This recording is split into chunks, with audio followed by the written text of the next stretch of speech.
I'm Ed Miller, and I'm the chair of the Legislative Committee for South Carolina Department of Disabilities and Special Needs. And we have with us Dr. Gary Corher. He's commissioner and also our state director, Dr. Michelle Fry. Happy to have everyone. Meeting is called to order. We will have the statement of announcement made by Mrs. Christy Lingard. A meeting notice announcing the date, time, and place of the May 13, 2022 Legislative Committee meeting was distributed May 11, 2022 to appropriate media and other groups or individuals who have requested notification. The announcement and agenda were posted at the Department of Disabilities and Special Needs Central Administrative Office and on the website. The public has been notified that accommodations such as interpreters, mobility assistance, or other assistance will be provided to individuals with disabilities and special needs if requested in advance. Thank you. We have an adoption of the agenda. Need a motion? Second. Ayes have it, so ordered. We will now have our legislative summation by Carol Stewart of the Talent Group. Ms. Stewart, the floor is yours. Hey, can you hear me? Loud and clear. Okay. Yeah,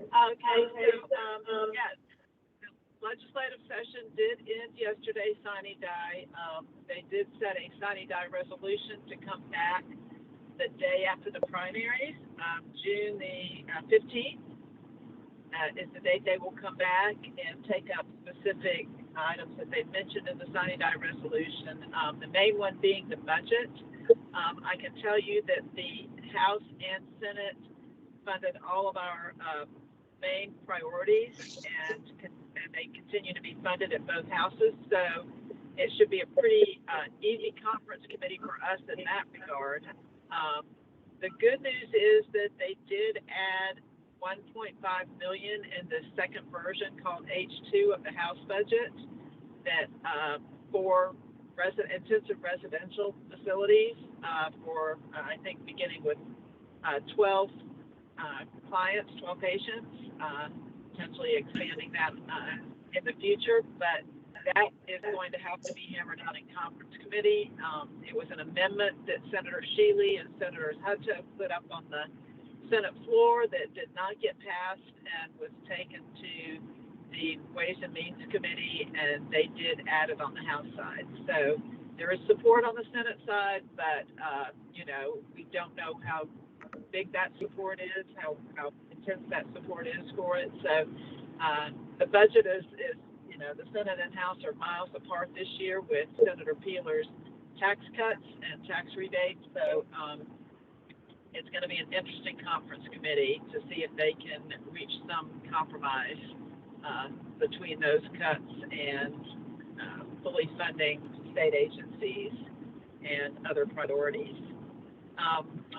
In addition to that, the regulations, DSSN was able to get 4 regulations enacted this session. 1 was the full repeal, and 3 were the new regulations dealing with research, eligibility, and appeals that we've discussed in the past, and I know you all are familiar with. There was no action on several bills. One was the Senate and House bills to move DDSN to a cabinet agency. That died with no action. And also the bill that would change the qualifications of DDSN commissioners. That died with no action as well. H 4597, ending discrimination for organ transplants, passed both the houses and it's sitting on the governor's desk right now. S 533 that creates a task force to report on ending sub-minimum wage to people with disabilities by August 2024, and the Employment First Initiative Act aimed at encouraging hiring of people with disabilities was added to that. That legislation did pass and it's on the governor's desk. The last one is H 4600. It's a Department of Mental Health bill that they asked for some changes to the Adult Health Care Consent Act. They don't appear to affect DDSN and our policies. That bill did pass and is sitting in the governor's. I think those are all the bills, Ed, that Commissioner Miller, that pertain to our agency. And so with that, I will pause for questions. Do you anticipate any problems or issues with any of those that you've so stated? No, I don't think any of them, any of the ones on the governor's desk will have any issues being signed. I haven't heard anything to that effect, that there was any problem. And then I think the only thing that's really up in the air right now is the budget and that $1.5 million for intensive residential care homes. Dr. Coher, any questions? Do we need to know anything about the bill that was introduced to change DHEC? I know it's dead for this year, but does that mean anything to us? I don't believe it does. I think Rob is in the room. He may have looked at it more recently. Rob, do you know of anything, or Dr. Fry know of anything? No, nothing pertained to DDSN in that bill.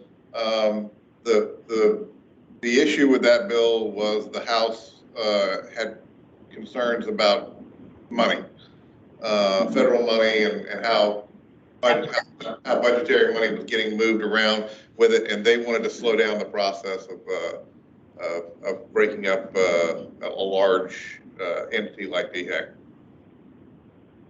Dr. Fry, our state director. Comments, thoughts, suggestions?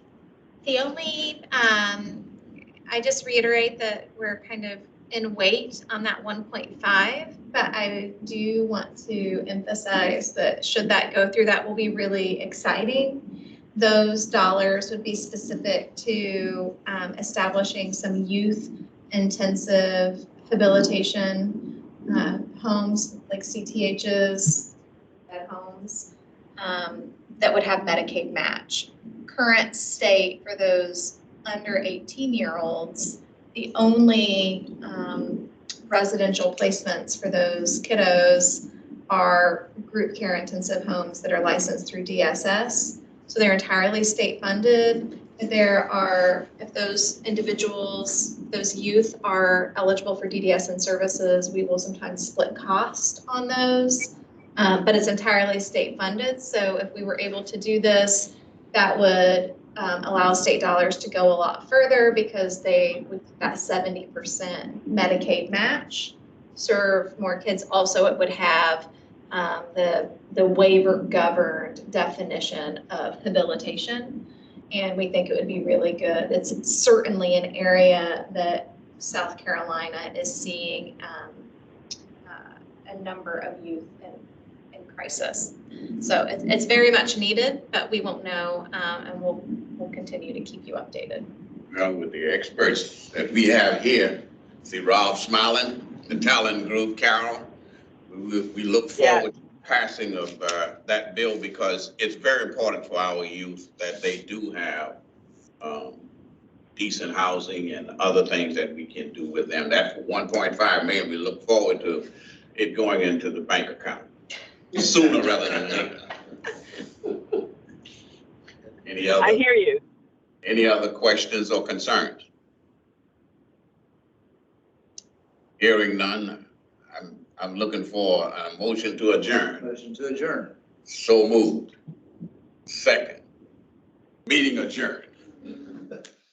Thanks everyone for coming.